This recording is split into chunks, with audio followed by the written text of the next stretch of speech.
हमारे टाइम पे मम्मियाँ नाश्ते में पराठा, अचार, आलू की भुजिया दे देती थी ना, तो हम लोग खुशी-खुशी खा लेते थे। लेकिन आजकल ऐसा नहीं है, आपको खाने में वैरायटी देनी होगी, जो कि खाने में टेस्टी लगे, साथ ही दिखने में एकदम फैंसी, जिसे देखते ही बच्चे इम्प्रेस हो जाए और दौड़ पड़े खाने के लिए। बनाना बहुत ही आसान है, सिर्फ घर पे रखी हुई चीज़ों से आप इसे तैयार कर सकते हैं, तो आप लोग एक बार ज़रूर ट्राई करें। हेलो फ्रेंड्स, मैं हूँ गसाला और आपका वेलकम है हमारे किचन गसाला सीक्रेट मसाला में। तो फिर चलिए बनाना शुरू करते हैं बहुत ही टेस्टी और फैंसी नाश्ते की रेसिपी, जो कि हम ब्रेड और कुछ चीज़ों के साथ बनाएंगे, जिसके लिए हमने यहाँ पे 7 से 8 पीस ब्रेड लिया है। तो यहाँ पे इस नाश्ते को बनाने के लिए आप ब्रेड का जो है बड़ी वाली साइज़ का इस्तेमाल करें। और ये देखिए, हमने यहाँ पे एक पैन में थोड़े से 1 कटोरी के लगभग पानी डाल दिया है और ऊपर से इस तरह से नेट कवर जो होती है ना, नेट कवर वाली मतलब जालीदार वाली, ये तो उसी का इस्तेमाल किया है। आप चाहे तो जालीदार वाले जो प्लेट वगैरह होते हैं उसका भी आप इस्तेमाल कर सकते हैं। बस हल्का सा ऑयल इसके ऊपर लगाएंगे, जिससे कि जब हम इसे ब्रेड पे डालें तो ये इसमें ना सटे। जितना एडजस्ट हो उतना ब्रेड इसके ऊपर डाल देंगे। तो चलिए हम इसे स्टीम कर लेते हैं, बस कुछ सेकेंड के लिए, लगभग 10 से 20 सेकेंड में ही ये प्रोसेस हो जाएगा। तो हाई फ्लेम रखनी है और 10 से 20 सेकेंड के लिए इसे हम इस तरह से स्टीम दे देंगे। और 10 से 20 सेकेंड में ही ये इतना सॉफ्ट, इतना नरम हो जाता है कि मैं बता नहीं सकती हूँ। आप लोग ट्राई करेंगे तो खुद ही पता चलेगा। अक्सर ऐसा होता है कि लोगों को डर लगता है कि ब्रेड के रोल वगैरह और नए-नए तरीके की फैंसी लुक देने के लिए बहुत ही डर लगता है कि ब्रेड से हो पाएगा या नहीं। तो आप ये वाला प्रोसेस ब्रेड के साथ करते हुए आप इस तरह का नाश्ता बनाएंगे ना, तो कोई दिक्कत, कोई परेशानी नहीं आएगी। तो पहले वाले ब्रेड तैयार हो गए थे, उसे हमने निकाल दिया, फिर से वापस से हमने बचे हुए ब्रेड को डाला और बस 10-20 सेकेंड के लिए स्टीम कर लिया। और इतना गर्म, इतना सॉफ्ट हो जाता है कि जैसे लग रहा है कि तंदूर से निकल कर आई है। अगर आपके पास माइक्रोवेव हो ना, तो आप उसमें भी 10 से 20 सेकेंड के लिए आप माइक्रोवेव कर लें। और ये देखिए सामने आपके रिज़ल्ट, है ना? जैसे हाथों में आप ब्रेड को उठाएँगे, जिस तरह से आप इसे फ़ोल्ड करना चाहिए, जिस तरह से आप इसे शेप देना चाहेंगे, अब इससे आप उसी शेप में नाश्ते को बना सकते हैं। आपको जैसा पसंद हो वैसा आप इसे शेप दे सकते हैं। तो चलिए इसे ढक कर रखेंगे। हमने यहाँ पे किचन टॉवल से ढक दिया है। आप चाहे तो प्लेट, ढक्कन किससे भी आप ढक कर रखें, खुला ना रखिए। अगर खुला रखेंगे तो क्या होगा, ऊपर से ये फिर से हार्ड हो जाएँगे। अभी यहाँ पे हम एक मिक्सिंग बाउल ले लेंगे और यहाँ पे हमने लिया 1 कप से थोड़ा-सा कम मैदा। तो आप चाहे तो यहाँ पे मैदे की जगह आटे का भी इस्तेमाल कर सकते हैं। 1 छोटी चम्मच नमक डालेंगे, थोड़े-थोड़े पानी डालकर इसका बढ़िया-सा घोल तैयार करेंगे। तो फ्रेंड्स, यहाँ पे आप लोगों से छोटी-सी प्यारी-सी रिक्वेस्ट है, अगर आप लोग चैनल पे नए हैं और अभी तक हमारे चैनल को सब्सक्राइब नहीं किया है, तो प्लीज़ सब्सक्राइब करें, साथ में बेल आइकन दबाएँ, जिससे कि इसी तरह की नई-नई रेसिपी की नोटिफिकेशन जाती रहे। और लाइक्स या कमेंट्स करना बिल्कुल भी ना भूलें। जब भी आप लोग इस रेसिपी को ट्राई करें, पसंद आए, तो कमेंट बॉक्स में प्यारे-प्यारे कमेंट के साथ आप अपने प्यारे-प्यारे से नाम और शहर का नाम लिखकर बताएं, जिससे कि मैं आप लोगों का नाम और शहर का नाम लेकर थैंक यू या फिर धन्यवाद बोल सकूं। रेसिपी पसंद आने पर प्लीज़ ज़्यादा से ज़्यादा शेयर करें, सेव करें। और जिन लोगों ने हमारे चैनल को सब्सक्राइब कर लिया है, उन्हें बहुत-बहुत धन्यवाद। यूट्यूब की न्यू फीचर्स आई बटन दबाएं और चैनल को सपोर्ट करें। तो ये देखिए फ्रेंड्स, हमने थोड़े से पानी और डाला था क्योंकि ये बहुत ही ज़्यादा ठीक लग रहा था। और वापस से हमने इसे इस तरह से कंटिन्यूस मिक्स किया है और तब तक हमें मिक्स करना है जब तक कि इसमें कोई भी गुठली या लम्स वगैरह नज़र नहीं आनी चाहिए। तो जैसा कि हम लोग जानते हैं, किसी भी चीज़ के लिए बैटर तैयार कर रहे हैं, तो जितना ज़्यादा हम फेंटते हैं ना, उतना उतना ही बढ़िया साइड रिज़ल्ट आता है। तो इस प्रोसेस को करने में थोड़ा सा टाइम दे दें तो ज़्यादा बढ़िया रिज़ल्ट आएगा। अब यहाँ पे हम इसमें कोई भी पानी वगैरह नहीं डालेंगे, ऐसे ही हम इसे कंटिन्यूस चलाते हुए अच्छी तरीके से फेंट लेते हैं। और जब तक ये देखिए, जैसे-जैसे आप इसे मिक्स करोगे ना, एकदम रिच क्रीमी हो जाएगा। और इसे इस तरह से चेक कर लेते हैं, यहाँ पे इसकी कंसिस्टेंसी जो ना एकदम परफेक्ट है। अब यहाँ पे ना तो हमें इसे में पानी डालना है और ना ही मिक्स करना है। और ये देखिए, इसकी जो कंसिस्टेंसी है ना, आप इसी तरह रखेंगे, ना तो एकदम थिक और ना ही एकदम पतला। पतला रखेंगे ना तो आपको नाश्ता बनाने में दिक्कत आ जाएगी, ये देखिए। और ठीक रखेंगे तो भी दिक्कतें आएँगी। तो इसकी कंसिस्टेंसी जो है ना, मीडियम रखिए। तो चलिए, हमारा ये मैदे वाला साटा है जो ना बन के तैयार है, इसे अलग रखते हैं। अब यहाँ पे हमने लिया है 2 से 3 पीस आलू, उसके हमने छिलके निकाल रखे हैं और निकाल कर हमने इस तरह से स्लाइस में करके बॉईल किया है। क्या अभी ना ताज़े-ताज़े मतलब नए-नए आलू जो है ना, मतलब आप बॉईल करोगे तो बहुत ही ज़्यादा चिपचिपापन होता है, और छिलके निकाल कर आप उसे बॉईल करें ना तो चिपचिपापन थोड़ा-सा कम हो जाता है। तो मैं अभी जो नए वाले आलू हों मैं उसका इस्तेमाल करती हूँ, तो मैं इस तरह से ही छिलके निकाल कर स्लाइस में ही इसे बॉईल करके लेती हूँ। वैसे चॉइस आपकी है, आप चाहे तो छिलके वाले ही बॉईल करके आप इस्तेमाल कर सकते हैं। तो आलू जो है तो थोड़ा-सा ठंडा हो गया था, क्योंकि हमने आलू को पहले ही बॉईल करके रखा था। तो हमने पहले रफली हाथों से चूर कर लिया, जिससे ना इसे मैश करने में आसानी हो। तो अगर आपके आलू एकदम गरमा-गरम है तो आपको तो बिल्कुल भी मतलब दिक्कतें परेशानी नहीं आएँगी मैश करने के लिए। तो हमने यहाँ पे फ़ोर्क का इस्तेमाल किया आलू को मैश करने के लिए। आप चाहे तो मैशर, स्टील की कटोरी, गिलास वगैरह जिससे आप चाहे आपको सुविधा हो उससे आलू को मैश कर ले। बस इस बात का ध्यान रहे कि यहाँ पे मतलब आलू है ना एकदम हमें बारीक मैश की हुई चाहिए, ज़्यादा गुठलियाँ लम्स वगैरह नहीं चाहिए। इसलिए थोड़ा ना अच्छी तरीके से आलू को मैश कर लीजिएगा। तो चलिए आलू मैश हो चुके हैं। अब यहाँ पे हम इसमें डाल रहे हैं एक छोटी प्याज को एकदम बारीक काट कर, 3 से 4 हरी मिर्च बारीक काट कर ले लेंगे। हरी मिर्च कम या ज़्यादा आप अपने टेस्ट के अकॉर्डिंग रख लें। एक छोटी चम्मच हल्दी पाउडर, एक छोटी चम्मच तीखी लाल मिर्च पाउडर, तो तीखी लाल मिर्च पाउडर भी आप अपने टेस्ट के अकॉर्डिंग रख लें। साथ में ले रही हूँ आधी छोटी चम्मच जीरा पाउडर, और साथ में डालेंगे आधी छोटी चम्मच ये गरम मसाला पाउडर। तो यहाँ पे हमने गरम मसाला होममेड वाला इस्तेमाल किया, आप चाहे तो बाज़ार वाले भी कर सकते हैं। थोड़े से बारीक कटी हुई धनिया पत्ती डाल देंगे, और अब यहाँ पे डाल देंगे टेस्ट के अकॉर्डिंग नमक, लगभग 1 छोटी चम्मच के करीब। और लास्ट में डाल रही हूँ बढ़िया सा फ्लेवर लाने के लिए चटपटा सा आमचूर पाउडर। अगर आपके पास आमचूर पाउडर ना हो तो यहाँ पे नींबू के रस या फिर चाट मसाले का इस्तेमाल कर लें। बस इतने ही मतलब मसाले डालने हैं और ज़्यादा कुछ भी नहीं डालना है। और इस मसालों को मतलब ऐसे मिक्स करना है आलू के साथ कि जब भी हम लोग मतलब नाश्ते को खाएं ना, हर बाइट में मसाले और आलू का एकदम बराबर सा फ्लेवर आए। तो आलू और मसाले को चलिए स्पून से ही मिक्स कर लेते हैं। आप अपने सुविधा के हिसाब से मसाले और आलू को एक साथ अच्छी तरीके से मिक्स कर लीजिएगा। तो फ्रेंड्स अभी ना रमज़ान भी चल रहे हैं, तो अगर ज़्यादा आलू वाले मिश्रण को आप तैयार करके फ्रीज़ में भी स्टोर करके रख सकते हैं। मैं तो थोड़ा सा ज़्यादा ही बना लेती हूँ, जिससे 1-2 दिन ना फ्रीज़ में स्टोर करके रख ले, और जब भी बच्चों को मतलब डिमांड हो बनाने के लिए तो मैं बनाकर दे देती हूँ। लंच बॉक्स हो या शाम का नाश्ता हो या सुबह का नाश्ता हो। तो ज़्यादा नहीं, ज़्यादा दिन तो आप इसे स्टोर ना करें, लेकिन 1 से 2 दिन तक आप फ्रीज़ में स्टोर कर सकते हैं। अगर ज़्यादा दिन स्टोर करना चाहे तो आप फ्रीज़र का इस्तेमाल करिएगा, ऐसे फ्रीज़ में ना डालें वरना ख़राब हो जाएगी। फ्रीज़र में रखेंगे तो काफ़ी लंबे समय तक आप इस्तेमाल कर सकते हैं, लेकिन एयर टाइट जार मतलब जार या मतलब जो भी बर्तन हो ना, आप उसमें रख कर इसे स्टोर करके रखें। और ये देखिए जैसे-जैसे हमने मिक्स किया था ना, मसाला, आलू सभी चीज़ें आपस में एकदम मिक्स हो गई है और कलर भी चेंज हो गया है ना। और मसालों का कलर आ गया है आलू के ऊपर, यानी कि मसाला आलू के साथ अच्छी तरीके से मिक्स हो गई है। तो चलिए आलू वाली स्टफिंग हमारी तैयार है, इसे अलग रख देते हैं। अब यहाँ पे हम ले लेते हैं ग्राइंडिंग जार, और हमने यहाँ पे लिया है 3 पीस ब्रेड, और ब्रेड के जो ऊपर वाले पार्ट होते हैं ना उसको यहाँ पे आप इस्तेमाल कर लीजिएगा, उसे बिल्कुल भी वेस्ट ना करें।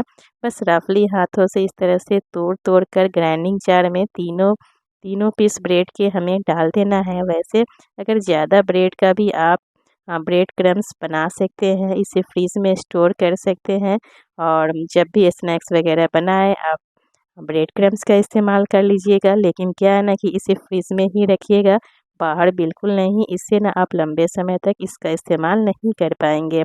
तीनों स्लाइस को हमने रफली तोड़ दिया और ढक्कन लगाएंगे, और इसे हम ग्राइंड कर लेते हैं। और ये देखिए जिस तरह से बिल्कुल बाज़ार में जो ब्रेड क्रम्स मिलती है, आप एकदम आसान तरीके से घर पे ही बना सकते हैं। और ये देखिए है ना रिज़ल्ट बढ़िया। तो चले इसे हम इस तरह से प्लेट में ले लेते हैं और इसे अलग रखते हैं, बाद में इसका इस्तेमाल करेंगे। अब यहाँ पे हम चॉपिंग बोर्ड पे हल्का सा ऑयल लगाया, और इसके ऊपर हम स्टीम किए हुए ब्रेड को इस तरह से डाल देंगे। और ये देखिए अभी भी इतनी देर मतलब हमने अलग रखा था, फिर भी उतना ही मुलायम और सॉफ्ट था, है ना। बस बेलन लेना है और इसे इस तरह से बेल लेंगे, लेकिन इसको बेलने का जो प्रोसेस है थोड़ा सा अलग है रोटी पूरी वगैरह से। हम लोग रोटी पूरी वगैरह जो बेलते हैं ना, तो फटाफट सा घुमा घुमा कर गोल गोल इसे बेल लेते हैं। लेकिन आप जब ब्रेड को इस तरह से बेले ना, तो दबाव थोड़ा सा ज़्यादा दे और बेलन को धीरे धीरे ब्रेड के ऊपर घुमाना है, हाथों का दबाव ज़्यादा देते हुए। और ये देखिए इस तरह से हमने ब्रेड को इस तरह से बेला है और सामने से मैं आपको दिखा रही हूँ। बेलने के बाद ये वाला कितना सॉफ्ट मुलायम और एकदम जिस तरह से मोड़ रही हूँ ना, उस तरह से ये मोड़ रहा है। तो बस सारे ब्रेड को सेम प्रोसेस के साथ हम बेलकर इसी तरह तैयार करेंगे और एकदम आसानी से ना यहाँ पे बेल जाता है, क्योंकि हमने यहाँ पे इसे स्टीम जो कर लिया था ना, इसी वजह से आप एकदम आसान तरीके से आप इसे बेल सकते हैं।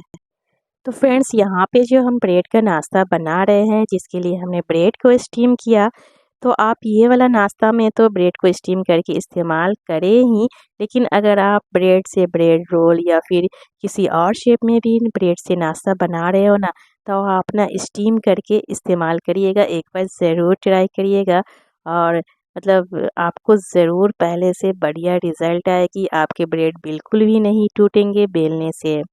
और लीजिए फ्रेंड्स, सारे ब्रेड को हमने बहुत ही ईज़िली बेल कर तैयार कर लिया और बेलने के बाद भी ये देखिए हथेली पे हमने ब्रेड को रखा और इस तरह से दबाया। टूट रहे हैं? बिल्कुल भी नहीं।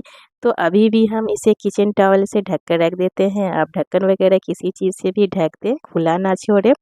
और एक-एक पीस इस तरह से चॉपिंग बोर्ड पे ले लेते हैं। तेज़ धार वाली नाइफ़ ले लीजिएगा और ये देखिए ब्रेड के एक किनारे को इस तरह से कट करना है और उसी के आमने-सामने है ना, उसी के आमने-सामने दूसरे कोने को भी हमें कट करना है, लेकिन बीच में जो ना गैपिंग रखिएगा 1 से 1.5 इंच की, ओके। और ये देखिए सामने से ध्यान से देखिएगा, तभी आपको एकदम इसी तरह आपके जो नाश्ते हैं शेप में तैयार होंगे। तो ये देखिए हमने एक ब्रेड के पीस को काट लिया है। चलिए सेम प्रोसेस के साथ दूसरे पीस को भी काट लेते हैं।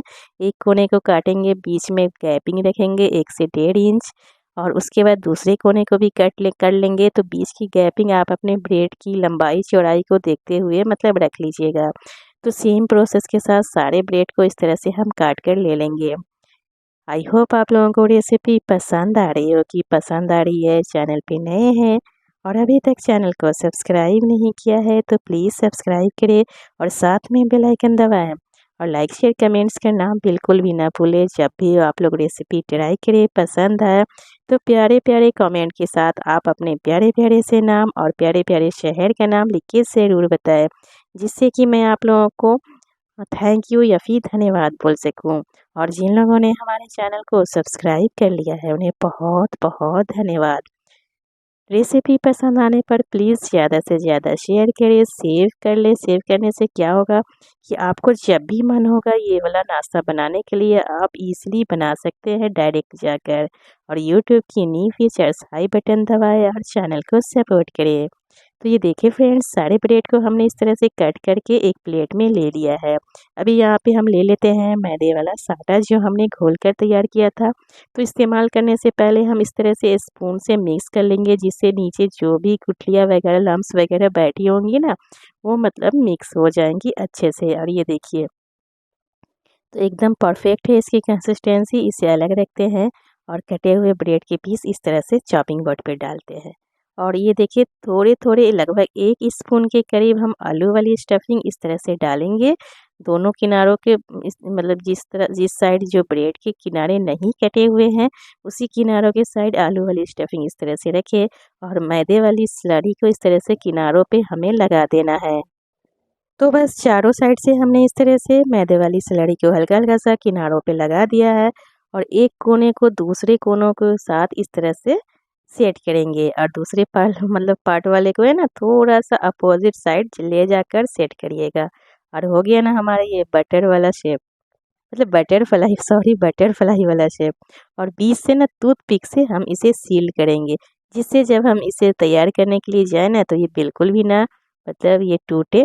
तो बस दूसरे वाले पीस को भी ले लेते हैं आप चाहे तो पहले बीच में आलू रखें या फिर किनारों के ऊपर मतलब मैदे की स्लरी लगाए, मतलब जिसमें आपकी सुविधा हो वैसे कर लीजिएगा। और ये देखिए एक किनारे को दूसरे किनारे के ऊपर इस तरह से सेट करेंगे, थोड़ी देर हाथों से दबा कर रखिएगा, ओके, जिससे ना ये अच्छी तरीके से एक दूसरे के साथ सेट हो जाए।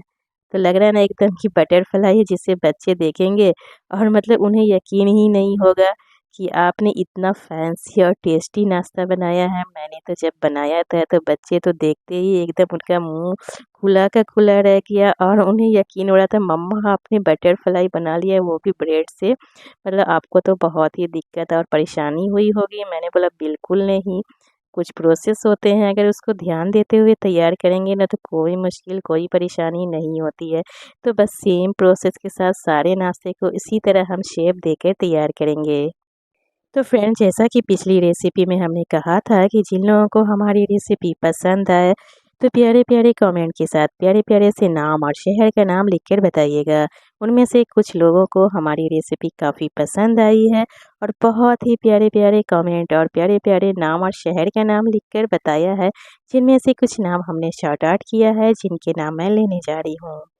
सोनल जी मुंबई से, रूबी जी झारखंड से, गीता जी इंदौर से, नीरू जी अमृतसर से, कल्पना जी नासिक से, अफरोज़ा जी महाराष्ट्र से, कुसुम जी महाराष्ट्र से, आशा जैन जी नासिक से, शमा जी सिंध कराची पाकिस्तान से, शलमा फिरोज जी कराची पाकिस्तान से, तारामणि सोनी जी महाराष्ट्र से, मंजीत कौर जी आसाम से, मुमरा जी महाराष्ट्र से, सुमन जी इन्होंने शहर का नाम नहीं लिखा, सरोज बालाजी यमुनानगर हरियाणा से, गुलशन जी औरंगाबाद से, कल्पना जी बेंगलोर से, मिस नरेश जी दिल्ली से, निर्मला जी मुंबई से, सवा जी मुंबई से,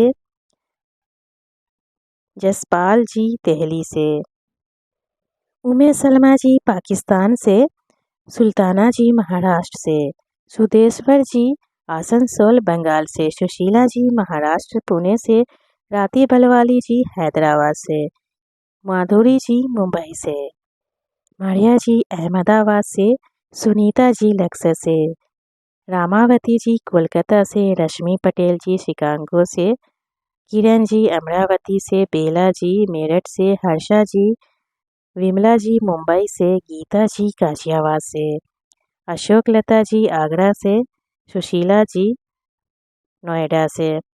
तो सारे प्यारे व्यूअर्स को हमारी तरफ से बहुत बहुत थैंक यू और धन्यवाद। आगे से भी हमारी रेसिपी इसी तरह अच्छी लगे तो आप इसी तरह प्यारे प्यारे कमेंट के साथ प्यारे प्यारे से नाम और शहर का नाम लिखकर बताते रहें। और ये देखिए फ्रेंड्स, सारे नाश्ते को हमने इस तरह से बटरफ्लाई वाला शेप दे दिया और एक प्लेट में हमने इसे ले लिया है। अभी और प्रोसेस बाकी है, अभी कहीं मत जाए, अभी नहीं तैयार हुई है। हमने छाँटा देने के बाद मैदे वाली जो स्लरी बची थी ना, उसमें थोड़ा सा पानी लगभग 1 चम्मच के करीब ले लीजिएगा, मिला दीजिएगा और इस तरह से दूसरे प्लेट में हम नाश्ते को डालेंगे और ब्रश की मदद से हल्का हल्का मैदे वाले घोल को इस तरह से ऊपर से लगा देंगे। आप चाहे तो स्पून से भी लगा सकते हैं और ऊपर से हम तैयार किए गए ब्रेड क्रम्स इस तरह से डस्ट करते हुए डालेंगे। ये देखिए, इस तरह से आप इसे ब्रेड क्रम्स इसके ऊपर कोट करेंगे ना तो आपके नाश्ते का शेप जो है वो बिल्कुल भी नहीं बिगड़ेंगी, जिस तरह से है उसी तरह रहेगा और खाने में इतना क्रंची लगेगा। तो बस ऊपर वाले पार्ट पर हमने इस तरह से सेट कर लिया है। इस तरह से हम इसे पलट देते हैं। तो पलटने के टाइम ना आप बहुत ही ध्यान रखिए, बिल्कुल भी शेप नहीं बिगड़नी चाहिए और पलटने के बाद भी हम इसके ऊपर मैदे वाले घोल को हल्का हल्का सा कोट करेंगे, ज़्यादा लेयर नहीं लगानी है। बस ब्रेड क्रम्स को सेट करने के लिए इसको सपोर्ट चाहिए। हल्का हल्का सा मैदे वाले घोल को इस तरह से हमने लगा दिया है और दोबारा से पलटने के बाद भी हम इसके ऊपर इस तरह से ब्रेड क्रम्ब को डस्ट करते हुए डाल देंगे। ये देखिए, इससे क्या होगा कि जो ये नाश्ता है ना, एकदम क्रिस्पी कुरकुरा क्रंची बनकर तैयार होगा। लास्ट में आप देखिएगा कि मैं इसे उठाऊंगी ना तो मतलब इतना मतलब फैंसी दिखेगा और आपको यकीन नहीं होगा। तो बस बीच में भी हल्का हल्का सा मैदे वाला घोल लगाएंगे और इसके ऊपर बढ़िया सा लुक देने के लिए मैं डाल रही हूँ कलौंजी थोड़े थोड़े डाल देना है। आप यहाँ पे कलौंजी की जगह सेसमी सीड्स ब्लैक वाली का भी इस्तेमाल कर सकते हैं, चॉइस आपकी है। थोड़े थोड़े डाल दें और ये देखिए कितना प्यारा इसका लुक आ गया है ना। कलौंजी जो हमने इसके ऊपर डाला है ना, तो मतलब और भी ज़्यादा इसका मतलब फैंसी लुक जो है ना एकदम निखर कर आया है। तो बस बचे हुए जो नाश्ते थे इसको भी हमने सेम प्रोसेस के साथ ब्रेड क्रम्स मैदे का घोल डालकर सेट कर लिया है। ऊपर से यहाँ पे थोड़े थोड़े कलौंजी डालकर इसे भी हम उसी प्लेट में ले लेते हैं। प्लेट में रखते टाइम ना आप बहुत ही ध्यान से हाथों से उठाएं। आप चाहे तो इसे फ्रीज़र में स्टोर करके रख सकते हैं। अभी रमज़ान भी चल रही है, इफ्तार पार्टी के लिए एकदम परफेक्ट ये स्नैक्स है। आप मतलब ज़रूर ट्राई करिएगा। और सामने से मैं आपको हाथों में उठाकर दिखाऊंगी, कितना बढ़िया लुक लग रहा है। मतलब देखते ही ऐसा मतलब आँख जो है ना खुला का खुला रह जाता है। ब्रेड का ये वाला नाश्ता आप लोग एक बार ज़रूर ट्राई करिए, काफ़ी बच्चों को इम्प्रेस और पसंद आएगी। तो बस चलिए इसे डीप फ्राई नहीं करेंगे, शैलो फ्राई करना है। ऑयल ज़्यादा नहीं डालना है पैन में। लगभग हमने यहाँ पे 2 छोटी कटोरी ऑयल डाल दिया है। ऑयल अपने पसंद का ले लें, जो भी ऑयल आप खाते हो, और एक-एक करके हमने पैन में डाला है। वैसे अगर आपका पैन थोड़ा बड़ा हो तो 2 पीस भी आप डाल सकते हैं। और गैस का फ्लेम मीडियम रखनी है, ना तो हाई ना तो लो, ओके ना। मीडियम फ्लेम पे क्रिस्पी सुनहरा कलर आने तक इसे हम शैलो फ्राई करेंगे। और ये देखिए बढ़िया सा लुक आ गया है, इसे हम एक प्लेट में ले लेते हैं। तो फ्रेंड्स अगर आपके पास एयर फ्रायर हो तो उसमें भी आप इसे फ्राई कर सकते हैं। हल्का सा ऑयल या फिर बटर लगा लीजिएगा और फ्राई कर लीजिएगा। क्या है कि हर किसी के पास एयर फ्रायर नहीं होती, इसलिए हमने इस तरह से पैन में इसे बनाकर दिखाया है। वैसे चॉइस आपकी है, जिस तरह से आप इसे सैलो फ्राई करें या फिर एयर फ्राई करें। बस सेम स्टेप फॉलो करते हुए हम सारे नाश्ते को इसी तरह तैयार कर लेंगे। और ये देखिए एक एक नाश्ते का जो कलर है एकदम एक बराबर सा आया है और एकदम क्रंची क्रिस्पी कुरकुरा नज़र आ रहा है ना। और इसे ना ऐसे ही आप तैयार करें, जब ये हाथ में टच हो ना तो एकदम कुरकुरा क्रिस्पी लगे। और ये लीजिए हमारा ये ब्रेड से बनी हुई बटरफ्लाई तैयार है। और ये मतलब मैं इसे ले रही हूँ ना हाथ में तो एकदम फील हो रहा है कि एकदम ये क्रिस्पी कुरकुरा और अंदर से आलू वाली स्टफिंग की मज़े ही मज़े हैं। तो इसे आप अपने पसंद के किसी भी केचप, चटनी, धनिया पत्ती की चटनी हो, किसी चीज़ के भी साथ आप सर्व कर लें। बच्चों को दे रहे हैं तो टोमेटो केचप के साथ सर्व कर लें। तो बस जाते-जाते आप लोगों से छोटी-सी रिक्वेस्ट है, आप लोग ऐसे ना जाएँ और अभी तक हमारे चैनल को सब्सक्राइब नहीं किया है तो प्लीज़ सब्सक्राइब कर लें, साथ में बेल आइकन और लाइक, शेयर, कमेंट्स करना बिल्कुल ना भूलें। जब भी आप लोग रेसिपी ट्राई करें पसंद आए तो कमेंट बॉक्स में प्यारे-प्यारे कमेंट के साथ आप अपने प्यारे-प्यारे से नाम और शहर का नाम लिख के ज़रूर बताएँ। तो आप लोग भी जाइए ट्राई करें, फिर मिलते हैं एक नई रेसिपी के साथ, तब तक के लिए ब